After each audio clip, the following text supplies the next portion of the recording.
Kommuri gold buyers తాకట్లో ఉన్న బంగారం విడిపించి ఆ రోజు మార్కెట్ రేటు కట్టి మిగిలిన డబ్బు మీకే ఇస్తారు. Contact number 9247538993. నమస్తే అమ్మా. అమ్మ, మనకి అందరూ పెద్ద పండుగల్లో ఏది అని అంటే సంక్రాంతి కూడా ముఖ్యంగా చెప్పుకుంటాం. సంక్రాంతి పండుగ అంటే 3 రోజులు ఉంటుంది అని అందరికీ తెలిసింది. కానీ ఈసారి భోగి కానీ, కనుమ కానీ, సంక్రాంతి కానీ మన పాతకాలంలో చేసుకునే విధంగా ఇప్పుడున్న జనరేషన్ చాలామంది పండగ అంటే కొత్త బట్టలు, ఊర్లకి వెళ్ళడము, ఊర్లో చేసుకునే పిండి వంటలు అంతవరకే ఉంటున్నారు. కానీ ఆధ్యాత్మిక పరంగా చాలా తక్కువ మంది ఉంటున్నారు. సో అసలు పండగ గురించి, 3 రోజులు జరుపుకునే పండగ గురించి ఆధ్యాత్మికత ఎక్కడ తక్కువ అవుతుంది, ఎక్కడ తగ్గుతుంది, అది దాని గురించి వివరించండి అమ్మా. ఆధ్యాత్మికత అన్నది అసలు తగ్గుతోంది అని అనుకోవడానికి కారణం ఏంటంటే మన ఆలోచన ధోరణి మారిపోవడమే. లేకపోతే అసలు మనం ఏ పని చేసినా అది ఆధ్యాత్మికతే కదా. ఉత్తరాయణం, దక్షిణాయనం అంటే సూర్యుడు ఉత్తరం వైపు వెళ్ళేదాన్ని ఉత్తరాయణం అని, దక్షిణం వైపు వెళ్ళేదాన్ని దక్షిణాయనం అని అంటారు. ఇప్పుడు ఏంటి అంటే ఈ మకర సంక్రాంతి అన్నది ఉత్తరాయణం అంటే ఉత్తరాయణాన్ని చాలా పుణ్యకాలం అని చెప్పడం కూడా మనం వింటాం. ఎందుకు అంటే సూర్యుడి ప్రకారం జరిగే పండగ, అందుకే దీని పెద్ద పండగ అని చెప్పడానికి కూడా కారణం. ఎందుకు సూర్యుడి ప్రకారం జరిగితే అంత పెద్ద పండగ అయిందండి అని అంటే, చంద్రుడు సూర్యుడి యొక్క కాంతి ద్వారా ప్రకాశిస్తాడు, కానీ స్వప్రకాశకంగా ప్రకాశించేది ఎవరు అంటే సూర్యుడు. ఇక్కడ సూర్యుడు వచ్చేసరికి ఏంటి అంటే మన ప్రాణశక్తి. ఈ ఉత్తరాయణ పుణ్యకాలంలో ఏది చేసినా సరే మన ప్రాణశక్తి అన్నది పెరుగుతుంది. అది చెప్పడం కోసమే మీకు ఈ పండగ మీరు చూస్తే డిసెంబర్ 16, ఇప్పుడు డేట్లు కూడా మారవు. ఎందుకంటే సూర్యుడు ప్రకారం జరుగుతుంది కాబట్టి. మీరు ఉగాది కానీ ఏది తీసుకున్నా సరే తిథి వేరే, డేట్ వేరే, మీకు ఎప్పుడు మారిపోతూ ఉంటుంది ప్రతి సంవత్సరం. కానీ ఇక్కడికి వచ్చేసరికి అదే రోజు ఎప్పుడు వస్తుంది. మీరు చూస్తే భోగి కానీ, సంక్రాంతి కానీ, కనుమ కానీ, ముక్కనుమ కానీ, ఏదో ఒక డేట్ ఇటు అటు ఎప్పుడైనా అదేంటి అంటే లీఫ్ ఇయర్ 366 రోజులు వచ్చినప్పుడు మారితే మారచ్చు. కానీ మిగతా అన్ని టైములు జనవరి 13, 14, 15 మన పండుగ, పెద్ద పండుగ. అంటే 16వ తారీఖు వచ్చేసరికి ముక్కనుమ మనం చేసేసుకుంటాం. ఇక్కడికి వచ్చేసరికి అసలు ఇది అంతా ఎందుకు పెట్టారు అని అంటే, మీరు ఫస్ట్ చూస్తే ధనుర్మాసం అని మొదలు పెడతారు. అదే దాన్ని ఏమంటారు, మన నెలగంట మొదలైంది అంటారు. ఎప్పుడు అంటే డిసెంబర్ 16వ తారీఖు మొదలవుతుంది. మీరు చూస్తే డిసెంబర్ 16 నుంచి జనవరి 13 వరకు అంటే భోగి. ఇక్కడ భోగము అంటే అర్థం ఏమిటి, భోగం అంటే అర్థం ఏమిటి, మనకి బోళ్ళని ఇహపరమైన అన్ని సుఖాలు తెచ్చుకోవడాన్నే భోగం అంటున్నారు. భోగం ఎప్పుడు వస్తుంది మనకి, మనలో ఉన్న రోగాలన్నీ దగ్ధమైపోయినప్పుడు, అంతే కదా. అందుకని చెప్పేసి ఏం చేస్తున్నారు, డిసెంబర్ 16వ తారీఖు నెలగంట ఏ రోజు అయితే పెడుతున్నారో ఆ రోజు నుంచి మీరు ఇప్పుడంటే పాశ్చాత్యకత పెరిగినప్పటి నుంచి ఉందో లేదో నాకు తెలియదు, కానీ ఇంకా అయితే పీఠంలో అన్ని చోట్ల పెడతాం. ప్రతిరోజు పొద్దున్నే తెల్లవారుగట్లు లేచి గొబ్బెమ్మలు అని చెప్పేసి, గొబ్బి మహాలక్ష్మి అని చెప్పి ఆ గొబ్బెమ్మలు పెట్టి, అంటే అది ఎలా చేస్తున్నాం, ఆవు పేడతో చక్కగా 5 గొబ్బెమ్మల్ని పెడతారు. పెట్టి రోజు దానికి ఏం చేస్తూ ఉంటాం, పూజ చేస్తాం. ఇక్కడ 5 పెట్టడంలో కూడా స్పెషాలిటీ ఏమిటి అంటే, 5 ఏమిటి అంటే మన పంచప్రాణాలు. ఎందువల్ల ఎప్పుడైతే ఈ యొక్క ఆవు పేడ వాసన ఎప్పుడు చూస్తామో మన లంగ్స్ అన్నవి ప్యూరిఫై అవుతాయి. దానికి పూజ ఎప్పుడు చేస్తున్నామో మంత్రంతో, అప్పుడు ఈ లంగ్స్ మన లోపల ఏదైతే ఉందో దానికి, అంటే దానికిను ఆ రోగానికిను ఆ ఆవు పేడ స్మెల్కి కనెక్షన్ బాగా ఏర్పడుతుంది. ఎందుకంటే మంత్రం ఎప్పుడు ఏం చేస్తూ ఉంటుంది, ఆ శక్తిని నన్ను కలుపుతూ ఉంటుంది. అందుకని చెప్పేసి అక్కడ ఏం చేస్తున్నాం, చక్కగా లక్ష్మీ పూజ చేస్తారు పొద్దున్నే. ఇంట్లో అమ్మాయిలు ఉంటే అమ్మాయిలతో మీరు చూస్తే కన్నెపిల్లలతో చేయిస్తారు. చేయించిన తర్వాత ఆ 5 గొబ్బెమ్మలు రోజు ఏం చేస్తామంటే, ఈ రోజు అయిపోతుంది, మళ్ళీ వాటిని పిడకల కింద చేస్తారు. పిడకల కింద చేసి కూడా మొత్తం ఈ నెల రోజులు చేసినవి, అంటే ఈ 16వ తారీఖు నుంచి 12వ తారీఖు వరకు చేసినవన్నీ దండ కింద గుచ్చి ఆ దండని పట్టుకెళ్ళి ఏం చేస్తున్నారు? భోగి మంటలు. భోగి మంటలు. ఇక్కడ మంట అంటే ఏంటి? మన లోపల ఉన్న బ్యాక్టీరియాని దగ్ధం చేయడమే. దానికి ఎగ్జాంపుల్ కూడా ఏమీ లేదు. మన ఇంట్లో ఏదైనా ఒక వస్తువుకు పురుగు పట్టింది అనుకోండి, వెంటనే పట్టుకెళ్ళి ఎక్కడ పెడుతున్నాం? ఎండలో పెడుతున్నాం. బియ్యం ఎండ పెడితే ఏమవుతుంది? ఆ పురుగులు బయటకు వస్తాయి. అంటే ఇంటి లోపల ఉన్న పురుగు బయటకు పోవాలంటే వేడి తగలాలన్నమాట. అందుకని చెప్పేసి ఈ యొక్క ఏదైతే అంటే మనకి ఆక్సిజన్ ఇచ్చి ఆ పిడకలు ఏం చేసే, ఆ ఆవు పేడ ఏం చేసింది? రోజు పూజ చేసాం. పూజ చేసేసరికి అక్కడ మనకు ఆక్సిజన్ ని వెనక్కిస్తూ మన లోపల ఉన్న చెడుని ఏం చేస్తుంది? అది తీసుకుంటోంది.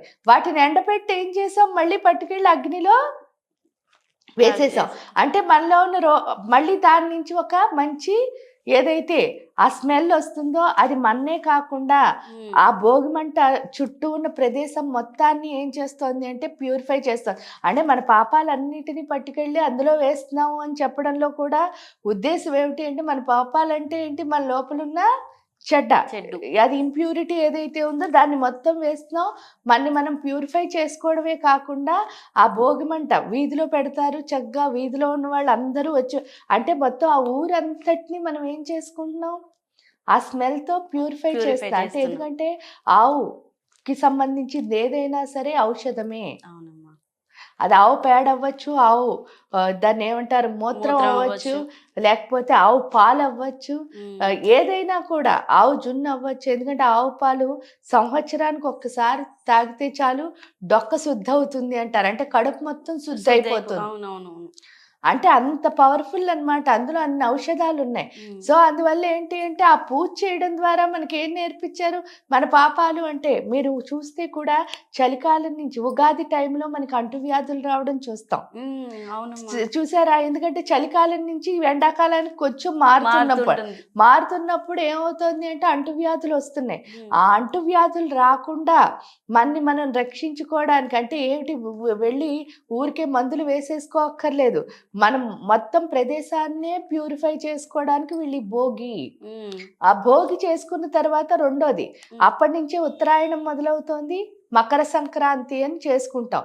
ఈ మకర సంక్రాంతి రోజు ఏంటంటే పిండి వంటలు అవి చేసుకోవడం, కొత్త బట్టలు వేసుకోవడం, తల రుద్దుకోవడం ఇవన్నీ ఒకటైతే దాన్ని సంక్రాంతి లక్ష్మి అని అంటారు. అంటే ఇంట్లో ఉన్న వాళ్ళందరూ ఏంటి మన యొక్క ఆచారాలు కానీ వ్యవహారాలు కానీ వాటిలోను గొప్పతనం ఏమిటో తెలియచేస్తూ, అంటే పూర్వకాలంలో ఇవన్నీ చక్కగా పెద్దవాళ్ళు ఉండేవారు కాబట్టి వాళ్ళు చెప్పేవారు కాబట్టి ఆ సంక్రాంతి లక్ష్మి అంటే అర్థం ఏమిటి అంటే మనలో ఉన్న అలక్ష్ములన్నీ, అంటే మనలో ఉన్న చిన్ని గుణాలు ఉంటాయి చూసారా? అంటే చూడండి ఇది దాచేసుకోవాలి, వాళ్ళేం గిఫ్ట్ ఇస్తారు, ఎక్స్పెక్టేషన్స్. ఆ ఎక్స్పెక్టేషన్స్ ఏవైతే ఉన్నాయో వాటినన్నిటిని అంటే ఆశించే లక్షణాలన్నిటినీ వదిలేసి మనకి మనం అంటే ఎంత గ్రో అవ్వచ్చు అన్నది సంక్రాంతి రోజు మనకి తెలియచేస్తుంది. తెలియచేసిన తర్వాత అందుకని చెప్పేసి దాని పెద్ద పండగ. ఇప్పుడు ఏంటి అంటే దానికి తోడు ఒక శక్తి ఏదైనా అంటే ఇప్పుడు ప్రాణశక్తి మామూలుగా ఇలా వెళ్తోంది దక్షిణం వైపు, అది ఎలా వెళ్తుంది? మామూలుగా వెళ్తోంది. కానీ ఉత్తరం వైపు వెళ్ళేసరికి ఇక్కడ కూడా చూడండి ఉత్తరాయణంలో ఉన్న మాసాలు చాలా శూన్య మాసాలు ఉంటాయి. ఆషాఢ మాసం, పుష్య మాసం, పాల్గొన మాసం.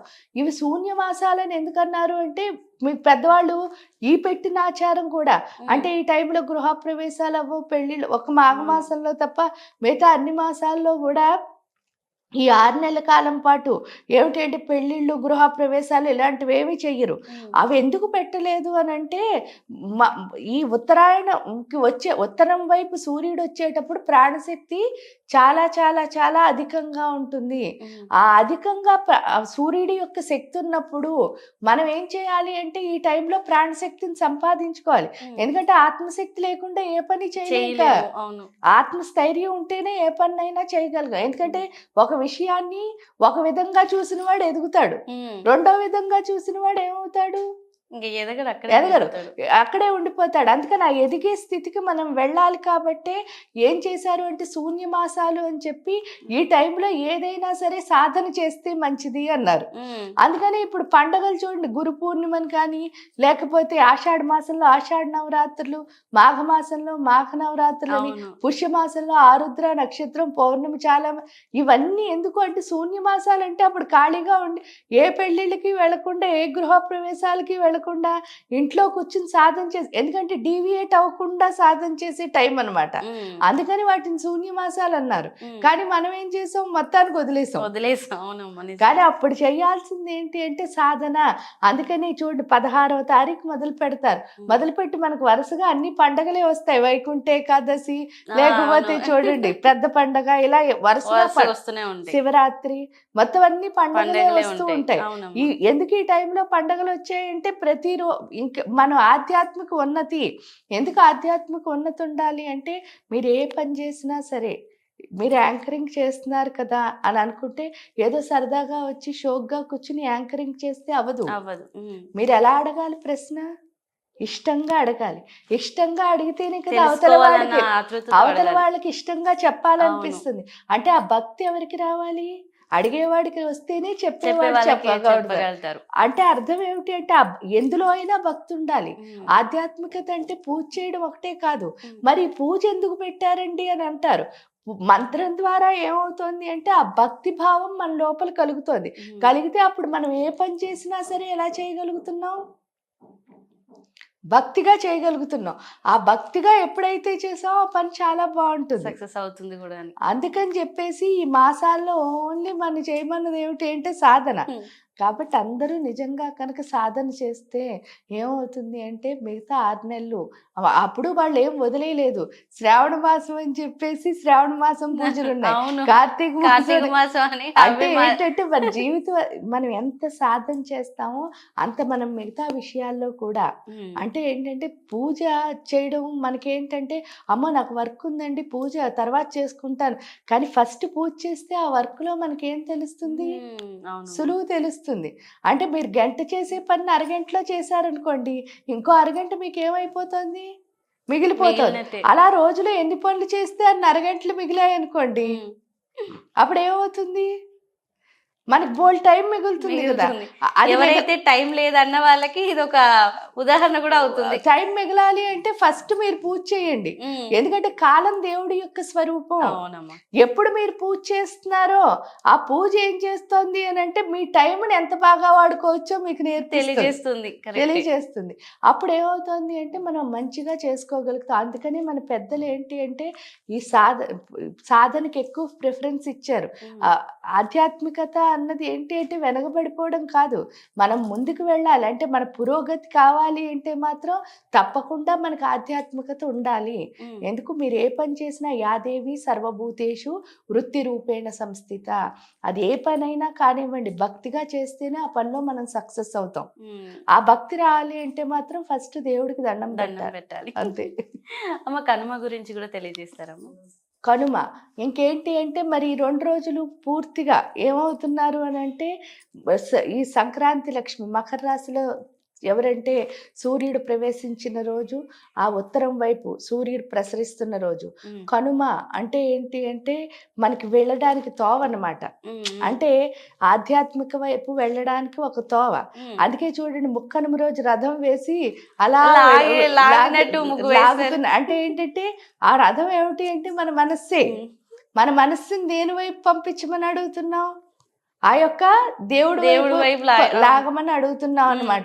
ఎందుకు మీరు కాలంటే భగవద్గీతలో కూడా చూస్తారు, శ్రీకృష్ణ పరమాత్మ కృష్ణుడి యొక్క రథాన్ని లాగుతాడు. కృష్ణుడి యొక్క రథాన్ని లాగుతున్నాడు అంటే ఏమనిపిస్తుంది అంటే అంటాడు, నేను అసలు ఏం పట్టుకోను, అంటే ఆయుధాలు ఏం పట్టుకోను, నేను జస్ట్ నీ రథానికి సారథి కింద ఉంటాను అని అంటాడు. కానీ సారథి కింద ఉన్నాడు, ఆయుధం పట్టుకోలేదు. కానీ ఈయన మనస్సును ఏం చేశాడు? ఎందుకు చంచలం అయిపోయింది. యుద్ధానికి వచ్చాడు. ఫస్ట్ యుద్ధానికి వచ్చిన రాజు ఎప్పుడు అవతల వ్యక్తి ఎవరని చూడకూడదు, వాడు ప్రత్యర్థి కిందే చూడాలి. మీరు గేమ్ ఆడడానికి వచ్చారనుకోండి, ఆ గేమ్లో ఏదో అన్ఫార్చునేట్లీ ఫైనల్స్కి వచ్చేసరికి మీరు మీ అక్కో మీ చెల్లో వచ్చేసరికి అప్పుడు మీరు గేమ్ ఎలా ఆడాలి అంటే మీరు గెలవడానికి ఆడాలి తప్ప వాళ్ళని గెలిపించడం కోసం కాదు. వాళ్ళు గెలిపించుకోవడం కాదు అంటే ఒక్కొక్కసారి గెలిపించడం కోసం ఆడొచ్చు, కానీ ఏంటంటే మీరు పడిపోకూడదు. ఏంటంటే గెలుపు అంటే కూడా ఇక్కడ ఏమంటానంటే మనం ఆగిపోవడాన్ని గెలుపు అనరు. అర్థం అంటే ఏంటంటే ఇప్పుడు సపోజ్ చూడండి, నా కోసం మీరు ఆగిపోయారనుకో, అది నా గెలుపు అవుతుందా? నిజం చెప్తే కాదు. నేను ముందుకు పరిగెట్టాలి తప్ప మీరు ఆగిపోకూడదు కదా. ఆగిపోకూడదు. అవును, కరెక్టే అమ్మ. సో అది అర్థం అవ్వాలి అంటే అది ఎందుకంటే మామూలుగా మనం ఏం చేస్తాం, నార్మల్ హ్యూమన్స్ కదా. అందువల్ల ఏంటి అంటే అక్క గెలిచినా నేను గెలిచినా ఒకటే ఒకటే కదా కదా అది అది ఒకటి అనిపిస్తుంది. పట్టుకుంటారు. అది అనిపిస్తుంది. కానీ నిజం ఏమిటి అంటే మీరు అలా ఓడిపోతే మీరు ఓడిపోయినట్టే, వాళ్ళని ఓడించిన. ఓడించినట్టే. ఎందువల్ల ఇప్పుడు నేను గెలుస్తాను అని మీకు పూర్తి నమ్మకం ఉందనుకోండి, నేను ఓడిపోతానని మీకు పూర్తి నమ్మకం ఉందనుకోండి, అంటే నన్ను మీరు అండర్ ఎస్టిమేట్ చేసినట్టే కదా. ఎందుకంటే ఏ టైంలో ఎవరు ఎలా ఆడతారో తెలియదు. తెలీదు. కాబట్టి ఒక గేమ్ ఎందులో ఉన్నా సరే ఎప్పుడు మన ఫోకస్ అంతా మన గేమ్ మీదే ఉండాలి. అది చెప్పడం కోసమే.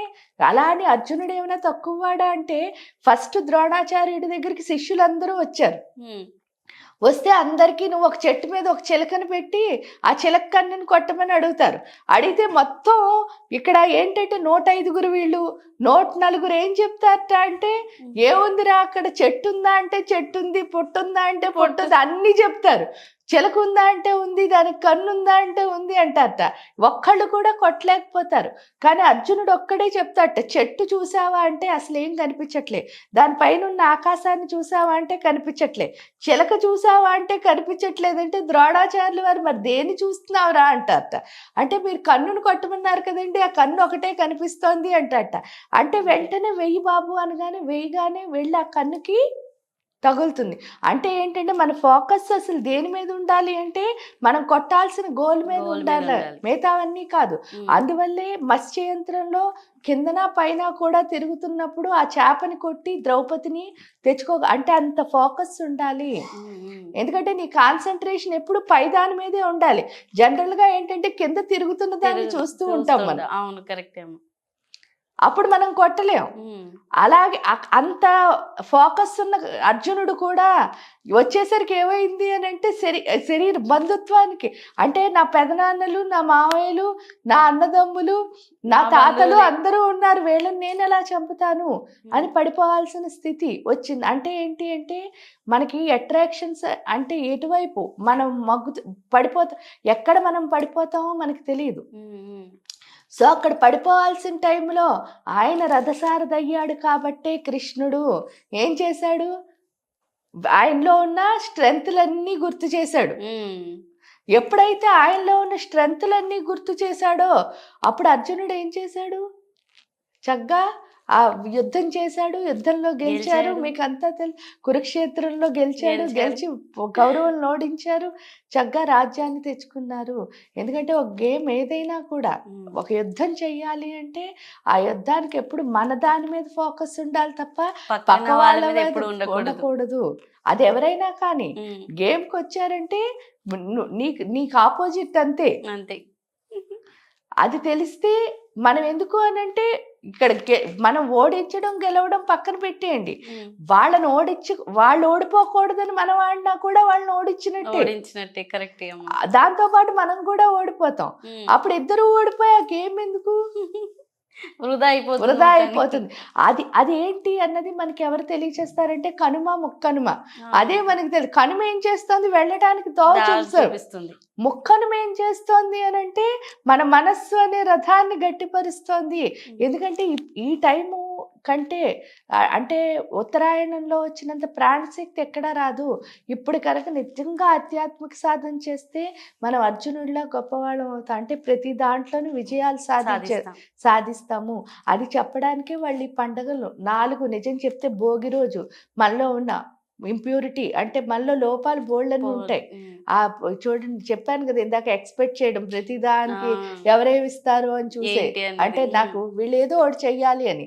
అవన్నీ ఎప్పుడైతే పోయాయో మనం ఏమవుతున్నాము అని అంటే మన మనస్సును చాలా నిశ్చలంగా ఉంచుకుని అనుకున్న దాన్ని సాధించే స్థితికి మనం చేరుతున్నాం. ఆ చేరడమే ఈ 4 రోజుల యొక్క ముఖ్య ఉద్దేశం. నిజంగా చాలా చక్కగా తెలియజేశారమ్మా. Thank you so much.